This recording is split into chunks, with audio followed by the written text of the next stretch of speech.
বিশ্ব ইজতেমা টঙ্গীর প্রান্তরে এদেশের সহজ সরল মুসলমানদের একটা মিলনের কেন্দ্রবিন্দু। এটা নিয়ে দুই ভাগ হয়ে এখন চলছে মারামারি, ফিতনা ফাসাদ, দলাদলি, কয়েকজন মারাও গেছে। এটা আমরা চাই না।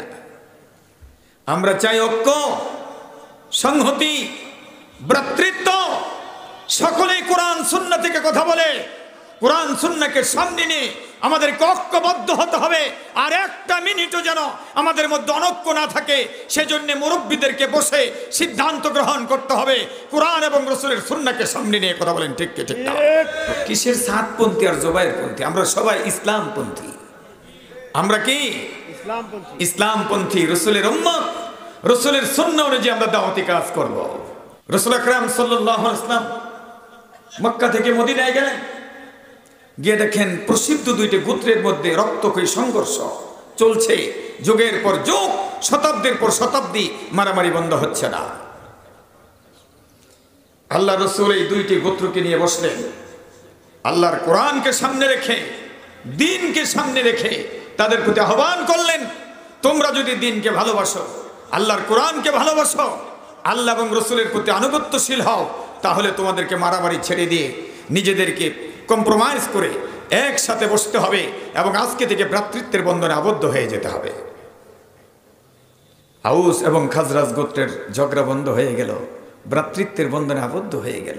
রাসূলের প্রচেষ্টা সেদিন সফল হয়েছে। কথা বল,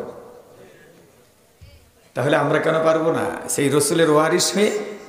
এজন্য আমি উদাত্ত আহ্বান রাখবো এদেশের উলামায়ে কেরাম, আপনাদের প্রতি অনুরোধ রাখবো, কিসের সাতপন্থী আর জোবায়েরপন্থী? আমরা সবাই ইসলামপন্থী। আমরা কি ইসলামপন্থী? রাসূলের উম্মত, রাসূলের সুন্নাহ অনুযায়ী আমরা দাওয়াতি কাজ করব। আল্লাহ রাব্বুল আলামিন উম্মতের এই ক্রান্তিকালে এই উম্মার বৃহত্তর জামাত তাবলীগ জামাতের মধ্যে ঐক্য গঠনের জন্য উলামায়ে হক্কানি যারা রয়েছেন তাদেরকে ভালো ভূমিকা রাখার, কার্যকর ভূমিকা রাখার তৌফিক দিন। আমরা বলছি আমিন, আমিন। আমার ভাইয়েরা, সময় এসেছে বাতিলের বিরুদ্ধে লড়াই করে হককে প্রতিষ্ঠিত করতে হবে। কিন্তু আমরা যদি নিজেরা মারামারি করি, বাতিল খুশি হবে। উহুদ নাসারাদের হাসির খোরাক হব আমরা, পাশাপাশি উহুদ নাসারাদের চর যারা, গুপ্তচর যারা, দোসর যারা আমাদের ভিতরে ঢুকে ইন্ধন দিয়ে এই মারামারি দলাদলিকে দীর্ঘায়িত করে জাতির মধ্যে বিভেদ সৃষ্টি করে বিশৃঙ্খলার সৃষ্টি করতে পারে, সেদিকে সজাগ দৃষ্টি রাখতে হবে। আমার ভাইয়েরা, এজন্য এখনই সচেতন হতে হবে। রাগ গোসাগুলো সব কিছু মাটি দিয়ে সবর করে ধৈর্যের সাথে আমাদেরকে ঐক্য গঠন করতে হবে। নিজেদের ব্যক্তিগত স্বার্থগুলো জলাঞ্জলি দিয়ে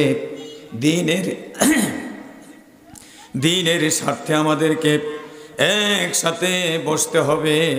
আল্লাহ রব্বুল আমিন কবুল করে নেন, জোরে জোরে কোন আমিন। এই জন্যে ঐক্যের রূপরেখা হবে আল্লাহর কোরআন আর রাসূলের সুন্নাহ। কারণ আল্লাহর কোরআন এবং রাসূলের সুন্নাহই পারে আমাদের মধ্যে ঐক্য গঠন করতে। কথা কোন ঠিক কি ঠিক না?